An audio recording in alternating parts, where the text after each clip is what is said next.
फसलों को खाद देकर जैसे कि 18 46 12 32 16 एमओपी एसओपी यूरिया वगैरह यह खाद देकर आप अपना काम तो कर लेते हो।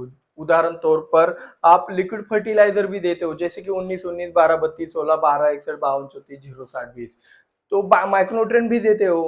Ferrous sulphate magnesium sulphate chelated zinc chelated ferrous ऐसा करके आप देते रहते हो लेकिन आप अपना कार्य तो पूरा कर लेते हो लेकिन जमीन के अंदर वही न्यूट्रिएंट का अपटेक होने का जो भी कार्य रहता है वही कुछ प्रतिशत में ही होता है। अगर आप चाहते हो कि यह जो प्रतिशत है वो बढ़कर 100% हो जाए 100% हो जाए जिससे आपको आपके दिए हुए खाद का जो भी एक बेनिफिट है ज्यादा से ज्यादा हो तो उसके अंदर आने वाली अड़चनों को आपको पहले तो समझना पड़ेगा और फिर वो जो भी एक प्रॉब्लम है उनको हम एक एक करके सॉल्व भी करने वाले हैं। तो आज का यह वीडियो बहुत ही इंफॉर्मेटिव होने वाला है तो वीडियो को लाइक जरूर कीजिएगा। तो चलिए शुरुआत करते हैं न्यूट्रिएंट अपटेक बढ़ाने के लिए हम क्या क्या कर सकते हैं। तो सबसे पहली वाली जो दिक्कत आती है जो आप अपने जमीन के अंदर जो भी एक न्यूट्रिएंट का एक एप्लीकेशन करते हो तो सबसे पहली प्रॉब्लम क्या आती है जो भी आप फर्टिलाइजर देते हो तो वो अगर हल्की जमीन हो आपकी जमीन की वाटर होल्डिंग कैपेसिटी बहुत ही कम हो तो वह लीच आउट हो जाता है लीचिंग हो जाता है जिससे आपका एक कह सकते हो एक 10 से 20% तक आपका जो भी फर्टिलाइजर है वो वेस्ट चला जाता है वह आपके जमीन से निकल जाता है। यह बारिश के दिनों में सबसे ज्यादा पैमाने पर होता है लीचिंग कहते हैं इसको। भारी वाली जमीन में तो बारिश के दिनों में भी लीचिंग होता है और हल्की वाली जमीन में तो भाई गर्मी के मौसम में भी लीच आउट आपके फर्टिलाइजर होते ही रहते क्योंकि यह सब डिपेंड है कि आपके फर्टिलाइजर कितने लीच आउट होने वाले यह सिर्फ और सिर्फ डिपेंड है आपके जमीन के वाटर होल्डिंग कैपेसिटी यानी कि पानी पकड़ने की क्षमता को। तो अभी यहाँ पे आपको क्या करना है आपके जमीन की पानी पकड़ने की जो क्षमता है वाटर होल्डिंग कैपेसिटी अगर वो कम होगी तो उसे बढ़ाना है। उसे बढ़ाने के लिए हमने एक वीडियो में बता दिया है कि आपकी जमीन का वाटर होल्डिंग कैपेसिटी कैसे बढ़ाए।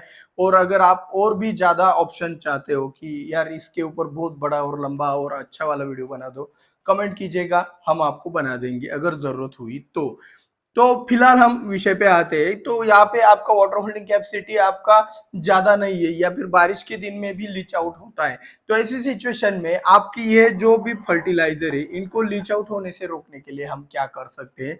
तो सिंपल वाली बात है कि आपको यह जो भी लीचिंग हो रहा है तो उसके लिए आपको स्टिकर का इस्तेमाल करना पड़ेगा। एक टेम्पररी सॉल्यूशन है जो बढ़िया वाले ब्रांडेड वाले जो स्टिकर होते हैं ना स्टिकर स्प्रेडर पेनिट्रेटर तीनों नाम लिखे हुए होते हैं उनके ऊपर।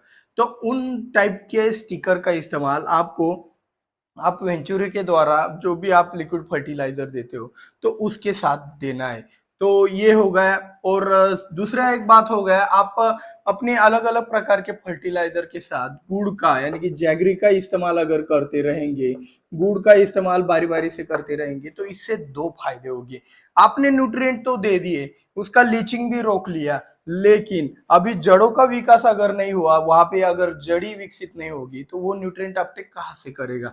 तो उसके लिए हमारे पास दो सॉल्यूशन है जो कि आपका लीचिंग को भी रोकेगा और साथ ही साथ आपकी जड़ों का विकास भी करेगा। जैगरी आपको पता है गुड़ के अंदर थोड़ा चिपचिपापन होता है वही चिपचिपापन आपका यह लीचिंग रोकने के लिए भी कार्य करता है और आपके जड़ों का विकास करने के लिए भी बहुत ही अच्छी तरीके से कार्य करता है। तो ज्यादा से ज्यादा गुड़ का इस्तेमाल आपके जमीन के अंदर अच्छा ही होता है और ऑर्गेनिक है और बार बार ह्यूमिक एसिड का खर्चा हम तो नहीं उठा सकते तो इसीलिए जैगरी बहुत ही अच्छा ऑप्शन यहाँ पे बन जाता है।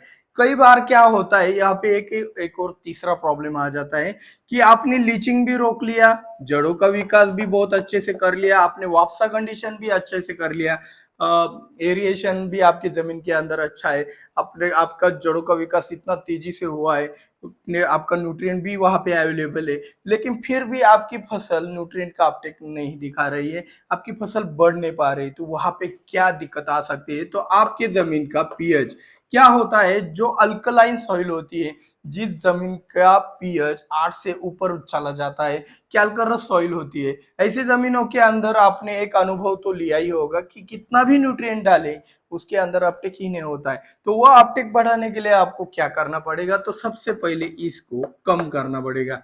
तो पीएच कम करने के लिए हमारे पास क्या जुगाड़ है तो सबसे पहला जुगाड़ हमारे पास पीएच को कम करने के लिए ज्यादा से ज्यादा सल्फर का इस्तेमाल करें। सल्फर लॉन्ग टर्म में काम करता है, धीरे धीरे काम करता है। आपने आज सल्फर दिया और कल अपटेक चालू हो गया, ऐसा कभी भी नहीं हो सकता, ये जादू नहीं है।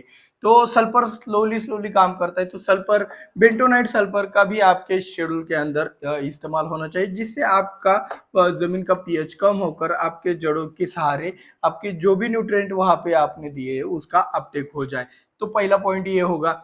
सेकंड पॉइंट, आपका पीएच कम करने के लिए आप सल्फेट फॉर्मुलेशन वाले जो माइक्रोन्यूट्रिएंट है उनका ज्यादा से ज्यादा इस्तेमाल कीजिए। शुरुआती में आपको रिजल्ट कम मिलेगा, लेकिन जैसे जैसे आपकी जमीन का पीएच डाउन होता जाएगा वैसे वैसे आपको उसका सभी प्रकार के न्यूट्रिएंट का भी रिजल्ट मिलने लग जाएगा।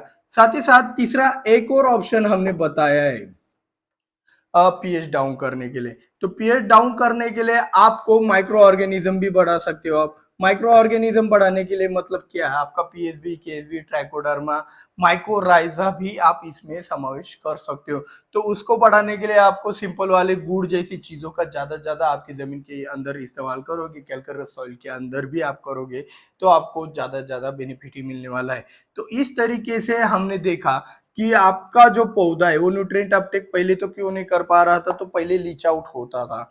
पहले लीचिंग को हमने रोक दिया तो फिर जड़ों का विकास के ऊपर आ गए, जिसके लिए हमने वापसा कंडीशन भी अच्छी कर ली और जैगरी यानी कि गुड़ के सहारे उसका विकास करके उन न्यूट्रिएंट का अपटेक करने की सोच ली। लेकिन फिर हमें दिक्कत आई पीएच की, क्योंकि हाई पीएच के ऊपर न्यूट्रिएंट अपटेक नहीं होता है। कैलकरस सॉइल, भारी जमीन वालों किसानों को पता ही होगा यार, 2 बोरी डाला फिर भी वहां पे ऊपर तो कुछ विकास नहीं दिखाई दे रहा है। हल्के जमीन में पीएच एकदम रेगुलर हो जाता है। आपका जिस जमीन के अंदर लीचिंग बहुत अच्छे से होता है ना, उसके अंदर अपटेक बहुत ही अच्छा हो जाता है। तो वहां पे ज्यादा दिक्कत नहीं आती। लेकिन जहां पे कैलकरस सॉइल है, जमीन का पीएच हाई है, वहां पे यह दिक्कत सबसे ज्यादा आती है पीएच की। तो पीएच के ऊपर अगर आप चाहो तो हम इसके ऊपर भी आपके लिए एक वीडियो बना देते हैं, लेकिन इसके लिए 1000 लाइक का टारगेट है। लाइक का टारगेट कंप्लीट करने के लिए आपको ज्यादा से ज्यादा शेयर करना पड़ेगा। तो यह जानकारी आपको अच्छी लगी हो तो वीडियो को लाइक, चैनल को सब्सक्राइब करना मत भूलिएगा। मिलते हैं अगले वीडियो में। जय जवान जय किसान।